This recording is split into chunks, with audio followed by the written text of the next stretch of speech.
And talking business now, construction of bus stations for the takeoff of the compressed natural gas mass transit along the Lagos-Ibadan Expressway will commence soon. According to the Commissioner for Transport, Ogun State, Mr. Dairo Olubenga, while speaking in Abeokuta, Ogun State capital, the stations are to be sited in Mowe, Bafo, Arekpo and Bega axis of the expressway.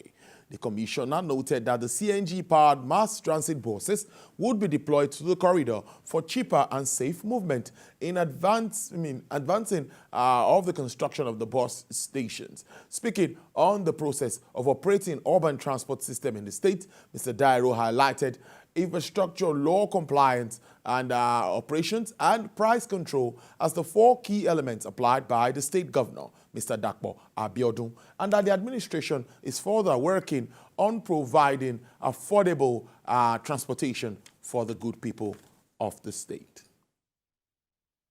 Meanwhile, the federal government has again boosted foreign direct investment into the country. 3 memoranda of understanding were signed with French investors during the French-Nigeria Economic Summit held in Lagos. Well, this pact covers several sectors, including agriculture, technology, renewable energy, among others.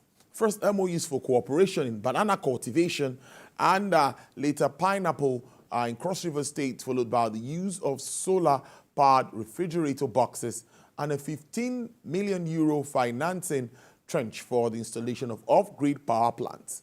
Other investments are debt financing for the all-solar photovoltaic plants and mutual support for the development of the financial and banking sector.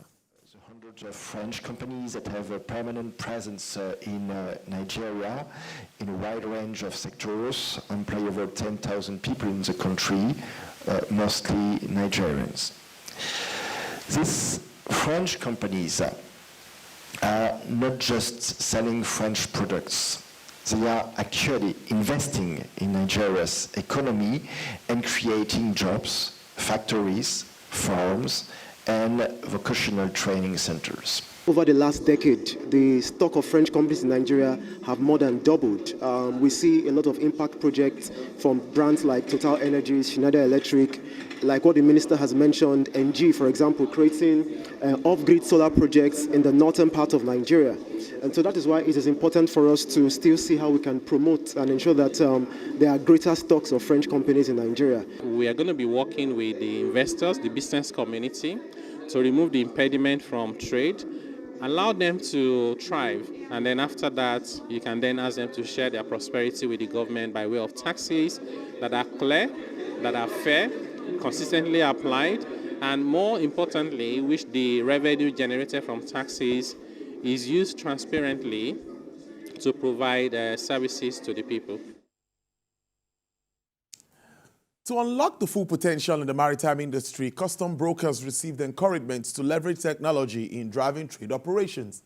This advice was imparted during the inauguration of new executive team of the Association of Custom Licensed Agents in Lagos. TVC News correspondent Ifunaya Eze reports. After 5 years of internal strife within the Association of Customs Licensed Agents and the subsequent resolution of conflicts, a new executive team is finally inaugurated to lead the port professional group. We intend to hereafter reach out to all stakeholders to synergize on issues bordering on advancement of the maritime and aviation industry, and in fact, our national policy issues as it affects our subsector, in order to present a formidable and common front. To all our members, the past has come, the past has gone. Today, Anaka has seen and we have conquered. And I want to believe that by the grace of God, that era shall never come upon us again.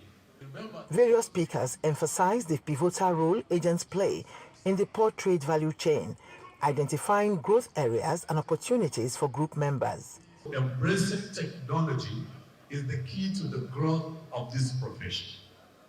The agents must, out of necessity, adopt old transit or face the awkward station of being dragged as the weakest link in shipping. And we are not weakest link in shipping. but we have to press it. The importance of collaboration in trade facilitation was underscored, particularly in advocating for viable trade policies and fostering synergy with the Nigerian Customs Service. Members also discussed the potential of the marine and blue economy, highlighting its significance as a major revenue earner for the country. Customs agents, we are the ones that regulate them, and we ensure that they comply to all the clearance processes. So we cannot work without them, and likewise they cannot work without us. When it comes to international trade, even the economy, the second highest revenue earner in this country, the money passes through us. We contribute a lot to federal inland revenue generation of revenue, not to talk of Nigerian customs. The association's leadership expressed commitment to driving a paradigm shift aiming to make Nigeria's ports more competitive. Ifunanya Eze, TVC News, Lagos.